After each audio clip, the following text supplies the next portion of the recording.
Yo, what's up guys, welcome back to the channel, and today let me show you how to track the status of your Geico insurance claim in 2025.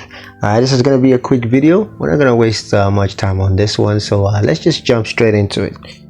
Now the first step, of course, is going to be to log into your Geico account, which you can do on the online platform. That's the Geico website, or you could choose to log in on the Geico mobile app on your mobile device.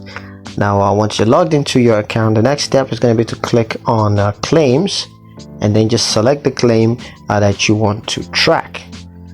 Next is to view the claim status. So go ahead and view the claims status and any updates from the claims adjuster.